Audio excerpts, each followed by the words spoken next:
भारत में रेल का इतिहास तो औपनिवेशिक काल से ही शुरू हो जाता है और भारत में जो रेल है या ट्रेन है वो यातायात का एक प्रमुख साधन आज भी बना हुआ है।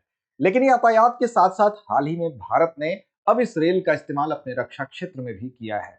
बात यह है कि 25 सितंबर 2025 को पहली बार अग्नि प्राइम मिसाइल को इसी रेल आधारित मोबाइल लॉन्चर से लॉन्च किया गया और ऐसा करके भारत विश्व के उन चुनिंदा देशों की फहरिस्त में शामिल हो गया है। तो नमस्कार, मेरा नाम है अमिताभ और दृष्टि आईएएस की आज के इस वीडियो में इसी विषय पर हम बात करेंगे। दरअसल रेल से मोबाइल एक लॉन्चर जो सिस्टम है उसके थ्रू अगर कोई मिसाइल लॉन्च की जाती है, वो भी सामान्य मिसाइल नहीं बल्कि एक बैलिस्टिक मिसाइल अगर लॉन्च की जाती है, तो ये एक अहम रणनीतिक दृष्टिकोण से भी आप देखें तो चाइना और पाकिस्तान दोनों हमारे आसपास के पड़ोसी मुल्क हैं और इस लिहाज से ये जो सिस्टम है ये बड़ा महत्वपूर्ण माना जा रहा है क्योंकि इसमें इस सुविधा से लैस अभी कुछ देशों के पास ही ये हम कह सकते हैं कि इस टेक्निक का इस्तेमाल वो कर रहे हैं। तो भारत भी अब इस लिस्ट में शामिल हो गया। तो क्या है, तो ट्रेन से इसका परीक्षण किया गया, अग्नि प्राइम मिसाइल का परीक्षण किया गया।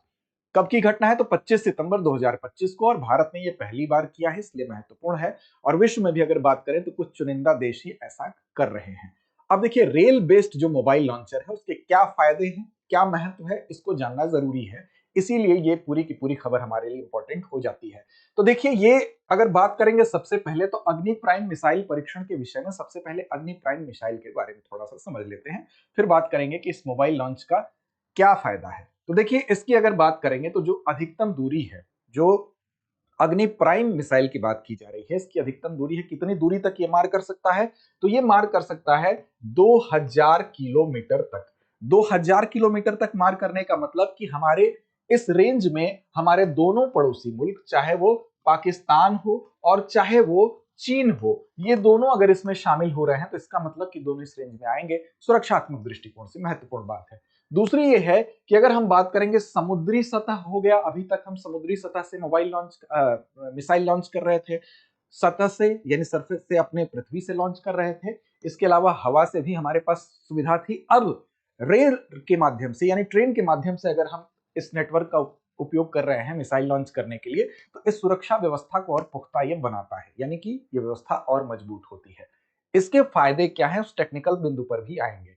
अब इसको किसके द्वारा, इसको इसमें मुख्य योगदान दिया गया है, किसके द्वारा इस व्यवस्था का विकास किया गया है, तो देखिए इसमें डीआरडीओ यानी कि रक्षा अनुसंधान और विकास संगठन, तो डीआरडीओ का इसमें रोल है, और एसएफसी यानी कि स्ट्रेटेजिक फोर्सेस कमांड, इन दोनों का इसमें अहम योगदान है।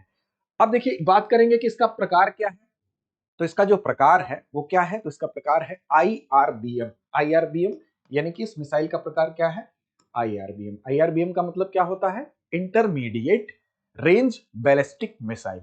इसका रेंज कितना होता है, तो इसका रेंज होता है 1000 से लेकर और ये 5500 यानी 5500 किलोमीटर तक ये मार कर सकती है। इसी रेंज की ये मिसाइल है, यानी कि मध्य श्रेणी की बैलिस्टिक मिसाइल के अंतर्गत ये आती है अग्नि प्राइम।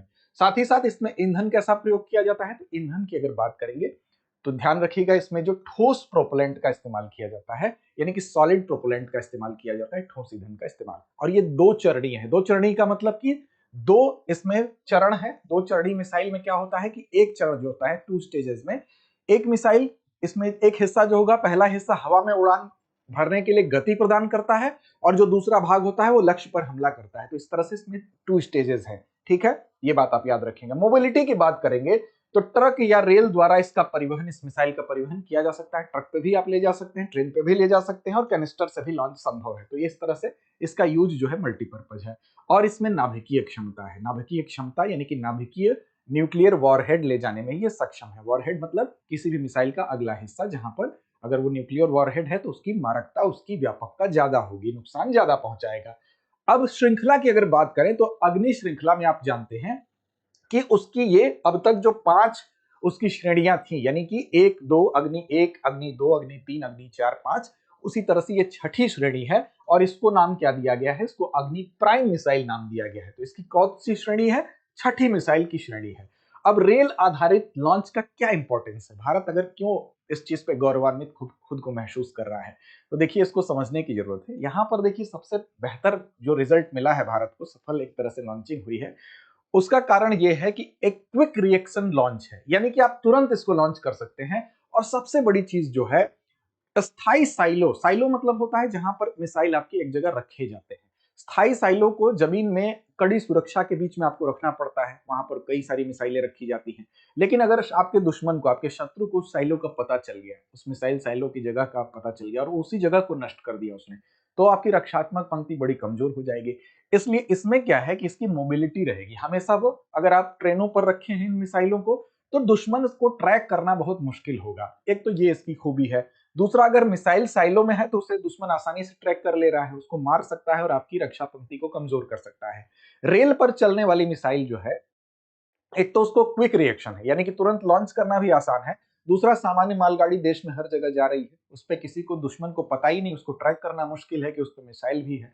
तो ये चीज ऐसी परिस्थितियों में इसको दुश्मन के रडार से बचाएगी। इसके अलावा अगर बात करें तो counter satellite surveillance, counter satellite surveillance वो चीज होती है, उपग्रह द्वारा निगरानी को मात देने में यह सक्षम है।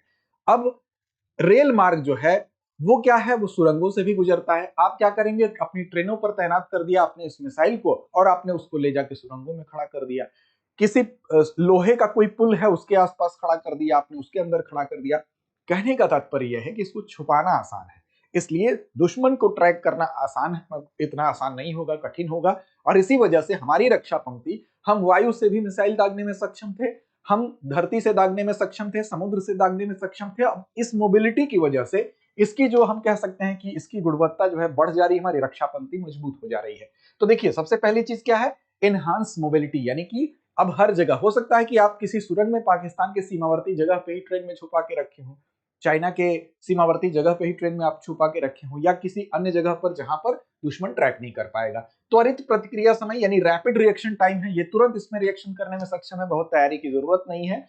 कम जोखिम है, रेड्यूस इसमें वल्नरेबिलिटी है, यानी कि जोखिम बहुत कम है। और साथ साथ सैटेलाइट निगरानी से बचाव करता है। तो ये चार इसके महत्वपूर्ण आपको फायदे हैं, जिसकी वजह से हमारी रक्षा पंक्ति और मजबूत होगी। अब इसमें वैश्विक संदर्भ की बात करें, यानी कि विश्व में और अन्य किस किस देश ने इसका इस्तेमाल किया है, तो देखिए, अगर बात करें सबसे पहले नाम आएगा यूएसए का। तो यूएसए ने सबसे पहले 1950 में इस पर विचार किया था, 1961 में लेकिन इस विचार को छोड़ दिया था।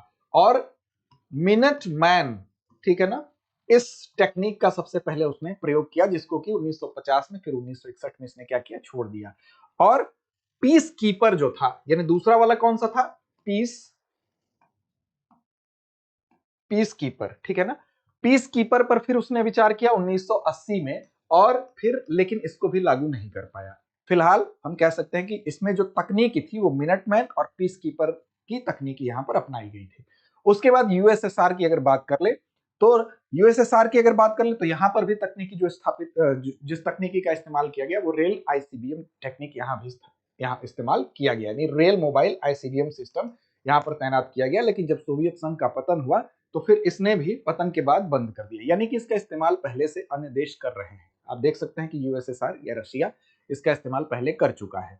इसके अलावा चाइना, 2016 में चाइना ने भी टेस्ट किया था। और चाइना की अगर बात करें तो RT-23 मोलोडेट्स, RT-23 जो है, RT-23 मोलोडेट्स, ठीक है, ये तकनीकी भी इस्तेमाल की गई, ठीक। और इस तरह से चाइना के द्वारा भी 2016 में ये टेस्ट किया गया। इसी तरह से DF-41 रेल मोबाइल आईसीबीएम, इसका नॉर्थ कोरिया ने भी इसका टेस्ट किया, 800 किलोमीटर की उड़ान भरी, समुद्र में लक्ष्य में निशाना साधा। तो इस तरह से ये जो देश आप देख रहे हैं, चाहे यूएसए हो, चाहे यूएसए ने इसके लिए प्रयास 1950 में ही किया था, हालांकि फिर छोड़ दिया था, 1980 में फिर इसने दोबारा कोशिश की। इसके बाद यूएसएसआर, रसिया ने टेस्ट किया। उसके बाद आप चाइना को देख रहे हैं, नॉर्थ कोरिया को देख रहे हैं। तो ये कुछ ऐसे देश जो सफल भी हैं इसमें। अब भारत इनकी फहरिस्त में शामिल हो गया है। तो इस तरह से हम कह सकते हैं कि भारत के लिए ये रणनीतिक इंपॉर्टेंस है, क्योंकि भारत अब उन चुनिंदा देशों में शामिल हो गया है, चाहे वो रूस हो, चीन हो, या उत्तर कोरिया हो, नॉर्थ कोरिया हो, जिसमें कि भारत की जो रक्षा पंक्ति है वो और मजबूत हो गई है, जिनके पास रेल आधारित मोबाइल मिसाइल क्षमता है। अब इससे हमारी मिसाइल दागने की जो क्षमता है उसका विस्तार होता है, उसमें फ्लेक्सिबिलिटी आती है। यानी कि फ्लेक्सिबिलिटी का मतलब ही है कि हम अब सुरंगों में भी इसको छुपा सकते हैं, हमारे पास जमीन से दागने की क्षमता थी ही, वायु से दागने की क्षमता थी ही, अब साथ साथ हम क्या कर सकते हैं, हम रेल के माध्यम से ही गतिमान तरीके से भी दुश्मन की निगरानी से बचते हुए इसका इस्तेमाल कर सकते हैं। अस्थायी ठिकानों या ट्रकों और आईटीआर सिस्टम तक हम ये सफर तय कर चुके हैं, ठीक है। अब देखिए, सुरक्षा और रणनीतिक निवारक क्षमता को भी ये बढ़ाता है। इसका क्या मतलब हुआ? तो इसका ये मतलब हुआ डिटरेंस। डिटरेंस का मतलब होता है किसी को डरा कर आप उसको हमला करने से रोक रहे हैं। अगर दुश्मन को पता है कि आप कमजोर हैं तो दुश्मन आप पर अटैक कर देगा, लेकिन अगर दुश्मन को यह पता है कि आप लगातार मजबूत हो रहे हैं, अरे अब तो उसके पास ये तकनीक भी आ गई है, तो ऐसी दशा में दुश्मन को एक तरह का भय उत्पन्न होगा। तो डिटरेंस की जो प्रणाली है, यानी कि सुरक्षा और रणनीतिक निवारक क्षमता, अपने आप को इतना मजबूत आप बना लो या दिखा दो कि अगला आप पर अटैक करने से पहले 20 बार सोचे। तो इस तरह से इसका यह भी इंपॉर्टेंस है कि भारत के पास पहले से जो रक्षा पंक्ति थी, मिसाइल को दागने की जो प्रणालियां थी, उसमें रेल के द्वारा भी दुश्मन की निगरानी से बचते हुए अटैक करने की क्षमता का बढ़ना, ये इसकी निवारक क्षमता को भी बढ़ाता है। और भारत को न्यूक्लियर ट्रायड जो है, यानी कि भूमि यानी लैंड, समुद्र यानी सी और एयर, और उसके साथ साथ रेल का भी इसमें जुड़ जाना, अब इससे जो न्यूक्लियर ट्रायड है, यानी कि हम दूसरे के ऊपर जो न्यूक्लियर अटैक कर सकते हैं, वो इन सबके हमारा कह सकते हैं कि इसका विस्तार हुआ है। तो इस तरह से हमारी ये क्षमता मजबूत हुई है।